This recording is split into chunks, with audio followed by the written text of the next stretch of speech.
हाय मेरे प्यारे बंधुओं, welcome to my channel Pratyusha presents.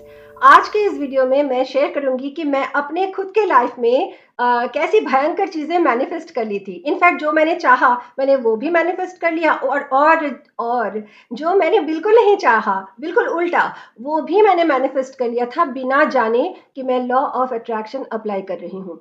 इसे आप एंड तक जरूर देखिए और आपको पता चलेगा कि किस तरह से लॉ ऑफ अट्रैक्शन को अप्लाई करना है और किस तरह से बिल्कुल नहीं अप्लाई करना है। इस वीडियो के एंड में मैं आपके साथ शेयर करूंगी 3 ऐसे बहुत इंपॉर्टेंट पॉइंट्स जिनको मैंने जब भी अप्लाई किया मेरी सोच सच होके सामने आ गई, मैनिफेस्टेशन हो गई। तो एंड तक जरूर देखिए। लेकिन वीडियो को स्टार्ट करने से पहले मैं मेरी एक बहुत प्यारी सी व्यूअर अनीता कत्यल जी को थैंक यू जरूर बोलना चाहूंगी उनके प्यारी से कमेंट के लिए।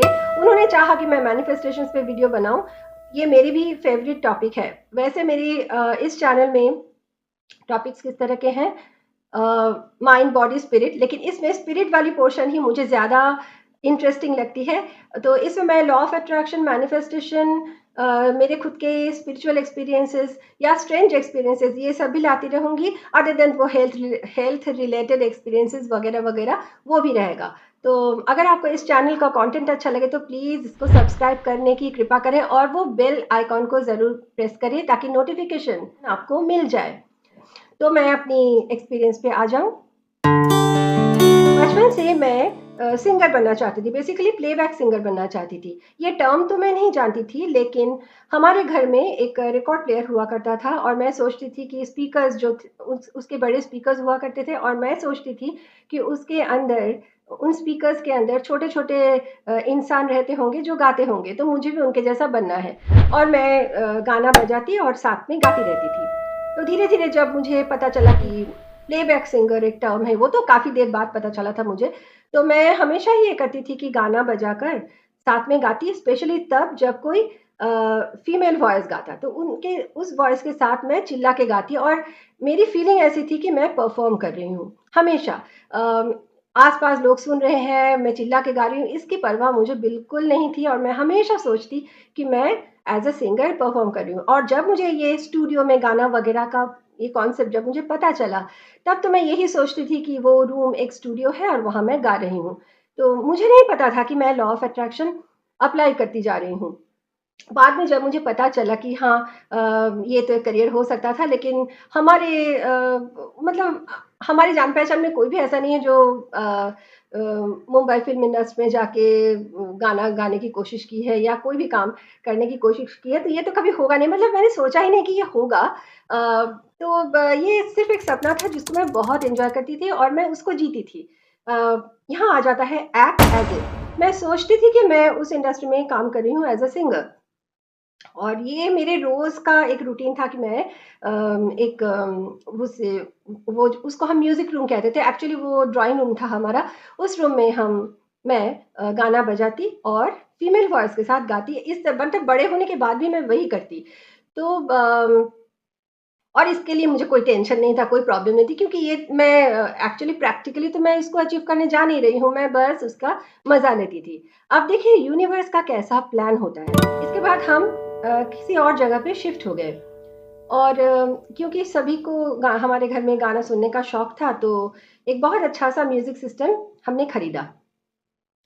और इस म्यूज़िक सिस्टम में गाना रिकॉर्ड करने का ऑप्शन था जो जिसके बारे में हमने सोचा नहीं था। मुझे बहुत पसंद था वो सिस्टम। अब उस दौरान हमारे घर में एक साधु महाराज जी आते थे कभी-कभी। मेरे पापा को वो बहुत पसंद करते थे। एक दिन वो आए हमारे घर एक पैकेट लेकर। उसमें एक माइक था। उन्होंने कहा मुझे किसी ने गिफ्ट किया है, मैं लेके क्या करूँगा? तो इसे तुम रख लो। तो मुझे बड़ा अच्छा लगा उस गिफ्ट को पाकर। इसके बाद उस साल का दुर्गा पूजा था। यूनिवर्स ने कैसे मुझे इंडिकेट किया देखिए, तो हमारे एक नेबर ने पूरी सोसाइटी को अपने घर में इनवाइट किया था। दुर्गा पूजा के बाद विजयदशमी के अ, मौके पर गप्पे लड़ाने के साथ-साथ गाना-वाना भी हो रहा था, अंताक्षरी वगैरह हो रहा था। तो ये होते-होते एक बार मुझे गाने के लिए बोला गया और इतने लोगों के बीच में गाना गाऊँगी तो मुझे थोड़ा मतलब हेजिटेशन होने लगा।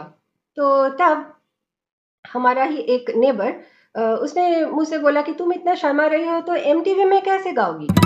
ये सुन के मुझे बड़ा अजीब लगा कि एमटीवी में कैसे गाऊँगी? मतलब कोई बुज़ुर्ग आदमी होते, वो हमारी जनरेशन का, तो कोई बुज़ुर्ग आदमी होता तो वो कह सकता था कि जिनको एमटीवी का पता नहीं उतना, वो एमटीवी में तो गाना सुना जाता है, दिखाया जाता है, गाना गाता तो कोई नहीं है उसमें।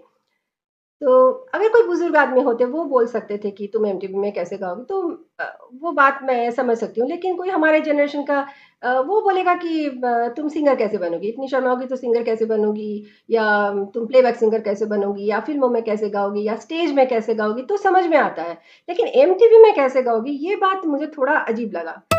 मतलब स्ट्राइक किया मुझे। ख़ैर वो तो हो गया वो दिन।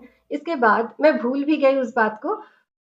इसके बाद मेरे ग्रेजुएशन के बाद मुझे पता चला कि एमटीवी ने एक म्यूज़िक कॉन्टेस्ट ऑर्गेनाइज़ किया है, जिसके लिए गाना रिकॉर्ड करके भेजना पड़ेगा। अब देखिए नहीं, यूनिवर्स ने कैसे पहले ही अरेंज कर दिया था। हमारे पास वो म्यूज़िक सिस्टम अब था जिसमें गाना रिकॉर्ड कर सकते हैं, और ये माइक्रोफ़ोन भी आ गया था, जो मुझे गिफ्ट में मिल गया था, जिसमें मैं गाना रिकॉर्ड कर सकती थी। क्योंकि अब इस वक़्त अगर ये चीज़ नहीं होती हमारे घर में, तो स्टूडियो में जाकर गाना रिकॉर्ड करना, ये शायद मैं कभी भी नहीं करती, सोचती भी नहीं उस एंगल में। तो मैंने सोचा कि चलो गाना रिकॉर्ड करके भेज देते हैं, और मैंने वही किया। उसमें मैंने एप्लीकेशन लिखा एमटीवी को, जो एप्लीकेशन लिखना था, और उसको एकदम फ़ोल्ड कर के कितने अनप्रोफेशनली मैंने वो कैसेट के अंदर उसे डाला और भेज दिया, और भूल गई। उसके बाद अचानक एक दिन एमटीवी से एक कॉल आया, और मुझे खबर मिली कि मैं विनर हूँ एमटीवी वीडियो गागा कॉन्टेस्ट की, और मुझे मुंबई आना है। वो लोग एयर टिकट भेज रहे हैं, किसके साथ मैं आऊँगी, ये सब बातें हुई, और मैं एकदम नम रह गई कि हुआ क्या बाबा, कैसे हो गया? तो अ, अभी तो वो प्रोजेक्ट हो गया, वो एक गाना था जय जय शिव शंकर का रीमिक्स वर्ज़न जो रिकॉर्ड हुआ था, ये प्रोजेक्ट तो हो गया। अब उसके बाद मेरे पापा को लगा कि हम मुंबई चलते हैं और वहाँ जाके देखते हैं कि क्या होता है। मेरी बेटी का सपना है तो कोशिश तो करें, उसके मन में कोई दुःख नहीं रहना चाहिए। अब तक मैं ये सारी चीज़ें मैनिफेस्ट कर रही थी। मुझे नहीं पता था कि मैं लॉ ऑफ अट्रैक्शन अप्लाई करते-करते कहाँ तक आ गई हूँ, जहाँ हमारे जैसे फैमिलीज़ में कोई मतलब प्लेबैक सिंगर बनने का सोचेगा ही नहीं। अब वो दरवाज़ा खुल गया था, और ये सब कुछ मुझे नहीं पता था कि लॉ ऑफ अट्रैक्शन मैं अप्लाई कर रही हूँ और ये हो रहा है। जैसे ये प्लान हुआ कि हम मुंबई जा रहे हैं, पता नहीं क्यों मैं बहुत नेगेटिव हो गई। मैं बहुत नर्वस हो गई, और मुझे बिल्कुल मतलब ठीक है जाऊँगी भी, लेकिन मुझे बिल्कुल अच्छा नहीं लग रहा था। अब मम्मी-डैडी की इकलौती लाडली बेटी, कभी कभी कुछ माँगना नहीं पड़ा। सब लोग इतना प्यार करते हैं, अभी मैं जाऊँगी स्ट्रगल करने, और हमेशा मैं यही कहती कि स्ट्रगल करने जा रही हूँ, स्ट्रगल करने जा रही हूँ, स्ट्रगल करने जा रही हूँ। अरे ये वर्ड्स नहीं यूज़ करते, मुझे नहीं पता था, और मैं एकदम दुखी। और फिर हम चले आए मुंबई, पापा-मम्मी मैं साथ में रहने लगे, और मैं इतनी दुखी ज़िंदगी में शायद ही कभी हुई होंगी। मतलब अपना घर मुझे इतना याद आता था, मैं अपना सपना वपना सब भूल गई, और मुझे हमेशा ये लगता था कि अरे! मैं स्ट्रगल कर रही हूँ, स्ट्रगल कर रही हूँ, स्ट्रगल कर रही हूँ। सारी दुनिया की नेगेटिविटी मेरे ऊपर आ गई थी। अब जब मेरे लिए रास्ता सामने खुल गया था, मेरे आवाज़ पे उसका इफ़ेक्ट पड़ा, मेरे हेल्थ पे उसका इफ़ेक्ट पड़ा। अपना घर छोड़कर, वो जाना-पहचाना सा माहौल छोड़कर, यहाँ मैं स्ट्रगल कर रही हूँ, स्ट्रगल कर रही हूँ। ओह बाप रे! उस सोच में रहना इतना नेगेटिव, लोगों से माँगना पड़ेगा काम, लोगों से माँगना पड़ेगा। मैं कभी कुछ माँगती नहीं हूँ। अरे! माँगना पड़ेगा, पापा-मम्मी और भगवान के अलावा किसी से कुछ माँगना पड़ेगा? मैं सिर्फ़ घर लौटना चाहती थी, सिर्फ़ घर लौटना चाहती थी। मैं ना बचपन से ही बहुत इमेजिन करती थी। इमेजिनरी वर्ल्ड में मैं 95% ऑफ द टाइम शायद तब भी रहती थी, अब भी रहती हूँ। मेरा बहुत आसानी से इमेजिनेशन आ जाता है, विज़ुअलाइज़ेशन बड़ी आसानी से आ जाता है। मैंने एक दिन पता नहीं आइडिया आया, और मैं सोचने लगी मन को ठीक रखने की, क्योंकि मेरा हेल्थ ख़राब होने लगा था। तो गला ख़राब होने लगा था, पता नहीं मैं गाना ठीक से गा ही नहीं पा रही थी। और मैंने सोचना शुरू किया कि मैं अपने घर में हूँ। किस तरह सोचना शुरू किया मैंने, वो मैं आपको बताती हूँ। मुंबई में अपने फ्लैट में मैं वॉक करती थी फ्लोर पर, और मैं सोचती थी कि मैं वॉक कर रही हूँ अपने घर में। मैं वॉक कर रही हूँ और मेरा पैर टच कर रहा है जो फ्लोर को, वो मेरे घर का फ्लोर है। फिजिकली मैं मुंबई में हूँ, लेकिन मैं मेंटली अपने घर में हूँ, दूसरे शहर में, और वहाँ पे अपने रूम में या अपने ड्राइंग डाइनिंग में मैं वॉक कर रही हूँ और मेरे पैर टच कर रहे हैं वहाँ के फ्लोर को, मेरे घर के, अपने घर के फ्लोर को। फिर मैं ये सोचने लगी कि वहाँ जहाँ-जहाँ घूमने जाना मुझे पसंद था, मैं सोचती कि मेरा पैर जो ग्राउंड है, खुरदरा-सा, धूल-मिट्टी, वहाँ के ग्राउंड को, मिट्टी को टच कर रहा है। मैं अपने पैरों में उस चीज़ को फ़ील करती थी, वो खुरदरापन, वो धूल-मिट्टी लग रहा है मेरे मेरे पैरों में, और मैं वहाँ वॉक कर रही हूँ। हालाँकि प्रैक्टिकली मैं वॉक कर रही हूँ अपने मुंबई के फ्लैट में, मगर मेंटली मैं वॉक कर रही हूँ उस जगह, मेरे घर में, घर के आस-पास उन जगहों में जहाँ पे मुझे जाना अच्छा लगता था।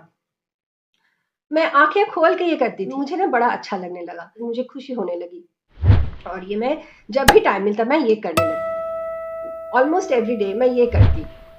अब क्या हुआ, तो जब इस बार हम घर आए, तो मेरे जो स्पिरिचुअल गुरु हैं, उनसे हमारी मुलाकात हुई। माने ये दुःख तकलीफ़ की बातें मैंने उनसे शेयर की। उस वक़्त मुझे एक स्पिरिचुअल एक्सपीरियंस हुआ था गुरुदेव के सामने बैठकर। वो यहाँ पे मैं शेयर नहीं करूँगी, कहीं और किसी और वीडियो में। वो एक अजीब-सा एक्सपीरियंस था, इतना लाउड ज़ोरदार एक्सपीरियंस, जब मैंने फ़ील किया कि मैं और मेरा सोल अलग है। ये एक मैंने पहले कभी भी फ़ील नहीं किया था। ख़ैर, जो भी है, उस वक़्त मैंने जब मेरे गुरु से बातें की, तो कोई इंडिकेशन मिला, एग्ज़ैक्ट बातें मुझे अभी याद नहीं है, वो एक्सपीरियंस ही इतना मतलब बड़ा था। कोई और बात तो याद नहीं है, लेकिन एक इंडिकेशन मिला था कि लौट आते हैं घर जहाँ पे हम खुशी है। तो हमने अचानक से डिसीज़न ले लिया कि नहीं, अब हम वहाँ नहीं रहेंगे, हम वापस आ जाएँगे अपने घर। और कितनी खुशी! वो चीज़ जिसको पाने के लिए मैंने इतना सोचा, अब वो सारे अपॉर्च्युनिटीज़ मुझे मिल गए और मैं छोड़ के अभी घर आ रही हूँ, मुझे इसका बिल्कुल दुःख नहीं था, सिर्फ़ खुशी थी, सिर्फ़ और सिर्फ़ खुशी। और हम थोड़े दिनों में घर वापस आ गए और जैसे लाइफ़ को हम सेलिब्रेट करने लगे कि my God, I am relieved. उफ़! लेकिन यहाँ पे मैनिफेस्टेशन का जो मैंने मैनिफेस्ट कर लिया था, दोनों ही चीज़ें मैंने उल्टा भी मैनिफेस्ट किया। मैं मेंटली हमेशा सोच रही थी कि मैं अपने घर लौट आई हूँ, अपने घर लौट आई हूँ। मैं अपने घर में, अपने नेबरहुड में, अपने शहर के आस-पास के देखने वाली जो जगहें हैं, वहाँ पे मैं वॉक कर रही हूँ। वहाँ की हवा को मैं ये भी सोचती कि वहाँ की हवा को मैं महसूस कर रही हूँ, वहाँ की सूरज की रोशनी वहाँ पड़ रही है मुझ पे, ये सब कुछ भी मैं महसूस करती थी। और ये कितनी जल्दी हो गया मैनिफेस्ट। इससे पहले भी जब मैं सोचती कि मैं सिंगर हूँ, मैं स्टूडियो में गा रही हूँ, तब वो चीज़ें मैनिफेस्ट हो गया था। और ये चीज़ कि मैं घर लौट आई हूँ, वो चीज़ें मैनिफेस्ट हो गया। इस एक्सपीरियंस से हमने क्या सीखा? मैनिफेस्टेशन के 3 इम्पॉर्टेंट पॉइंट्स। अभी सबसे इम्पॉर्टेंट पॉइंट्स, 3 ऐसे पॉइंट्स जिनको अगर आप फॉलो करेंगे तो आपका विजुअलाइजेशन सक्सेसफुल होगा ही होगा। ये मेरा विश्वास है, मेरा एक्सपीरियंस भी है। गेटअप चेंज्ड, जी हाँ, क्योंकि एक दिन में शूट नहीं हुई थी इसलिए गेटअप चेंज। लेकिन हम वापस आते हैं उन 3 पॉइंट्स में। पॉइंट नंबर 1, आपको विजुअलाइज करना है डे ड्रीमिंग की तरह। मतलब आपको खुशी खुशी विजुअलाइज करना है, मतलब सपना देखना है। ऐसा नहीं कि एक रूटीन है, अरे ये भी सोचना है, वो भी सोचना है, रोज सोचना है। रोज सोचिए, लेकिन उसको एक रूटीन की तरह मत कीजिए। मतलब एक रूटीन में ना खुशी नहीं होती है, लेकिन फ्रीली आप सोचेंगे, जब मन किया सोच लिया, और बस उस खुशी का एहसास करने के लिए सोचना है। मतलब एकदम परफेक्ट हुआ है कि नहीं, ये सब मत सोचिए। आराम से उस फ्लो में अपने आप को बहने दीजिए। उस खुशी का एहसास, यही बहुत इंपॉर्टेंट है। नंबर 2, आप अपने किसी न किसी सेंस को इन्वॉल्व करेंगी, जैसे कि सेंस ऑफ टच या सेंस ऑफ स्मेल। जैसे कि मैं जब मुंबई से घर वापस आना चाहती थी, तो मैं सोचती थी, मैं मुंबई में अपने फ्लैट में वॉक करते हुए सोचती थी कि मैं दूसरे शहर में अपने घर में वॉक कर रही हूँ, और मैं फील करती थी कि मेरे पैर मेरे घर के फ्लोर को टच कर रहा है, या मैं किसी जगह घूमने गई हूँ, वहाँ की ज़मीन को मेरे पैर टच कर रहे हैं। मैं ये भी फील करती थी कि वहाँ की हवा मेरे ऊपर पड़ रही है, वहाँ की सूरज की रोशनी मेरे ऊपर पड़ रही है। इस तरह, फॉर एग्जाम्पल, अगर आपको किसी कंपनी में कोई जॉब चाहिए, तो आप उसके ऑफिस में जा सकते हैं या सिर्फ सोच सकते हैं कि ऑफिस कैसी होगी। अब आप सोचना शुरू कीजिए कि आप उस ऑफिस में गए, वहाँ आप शूज़ पहन के ही वॉक कर रहे हैं, वहाँ के फ्लोर पे, वहाँ के टेबल्स को, वहाँ के दीवारों को आप टच कीजिए मन ही मन। आप वहाँ के कंप्यूटर के कीबोर्ड को फील कीजिए, वहाँ की एसी को फील कीजिए। ये हो गया आपके सेंसेस को इन्वॉल्व करना। ये बहुत इंपॉर्टेंट है, बहुत काम आता है। नंबर 3, और ये सबसे ज़्यादा इंपॉर्टेंट है, ये तो करना ही है। इस पूरे प्रोसेस के दौरान आपको खुश रहना है। नेगेटिव सोच नहीं सकते, फ्रस्ट्रेट नहीं हो सकते। सब हर चीज़ अपना समय लेता है। इस दौरान आपको किसी न किसी तरह अपने आप को बहला के फुसला के खुश रखना है। चाहे हाँ, ऐसे मोमेंट्स आएंगे जब आपको दुख हो सकता है, या कोई दूसरे ही वजह से आपके मन में कोई दुख आ गया, किसी ने कुछ सुना दिया। आपको उस वक्त अपने मन को डाइवर्ट करना है। अच्छे लोगों से मिलिए, बाहर जाइए, गाना सुनिए, कहानियाँ सुनिए, कोई कॉमेडी शो देख लीजिए, कोई ऐसा कुछ प्रोग्राम देख लीजिए जिसमें कोई सर पर ना हो, लेकिन वो आपके मन को डाइवर्ट कर दे। किसी ने कुछ बुरा भला कह दिया, आपका मन में ये ना हो कि मुझे इसको सुनाना पड़ेगा। मन के अंदर वो प्रेशर मत बने, अपने आप को प्रेशर कुकर मत बनाइए। अगर बहुत ज़्यादा इमोशनल पेन आप फील कर रहे हैं तो अपने हायर सेल्फ के साथ या यूनिवर्स के साथ या भगवान को किसी भी रूप में आप मानते हो तो उनके साथ बात कीजिए, उनकी हेल्प मांगिए, और हो सके तो वहाँ खुल के रो दीजिए। जहाँ पे पानी जमा हुआ होता है ना, वहाँ पानी सड़ने लगता है। तो अगर आप अपने इमोशंस को अपने आँखों से बहने देंगे तो आपका मन साफ हो जाएगा। बहते हुए पानी में अक्सर कचरा नहीं जमता। तो आप अपने इमोशंस को, नेगेटिव इमोशंस को अपने अंदर जगह ना दें। ऐसे लोगों से ना मिले जो आपको खुशी का एहसास ना दे बल्कि दुख का एहसास दे। उन लोगों से दूर रहें, एटलीस्ट मेंटली आप दूर रहें। मेंटली उनको ब्लॉक कर दीजिए, उनकी बातों का कोई खास मतलब नहीं है आपकी ज़िंदगी में, ये सोच लीजिए। तो किसी तरह अपने आप को बहला के फुसला के आपको इस पूरे टाइम में खुश रखना है। और ये सबसे ज़्यादा इम्पॉर्टेंट पॉइंट है। ये तभी होगा जब आपका विश्वास है। वैसे ही आपने जब कोई सपना देख लिया, यूनिवर्स को छोड़ दिया, तो वो आपके पास वापस आएगी, ये जान लीजिए। जैसे कि आप समंदर में कुछ छोड़ देते हैं तो वो वापस आपके पास आ जाती है, उसी तरह ये यूनिवर्स भी एक समंदर है। जहाँ आपके ड्रीम्स आपने छोड़ दिए तो वो वापस आ जाएंगी आपके पास।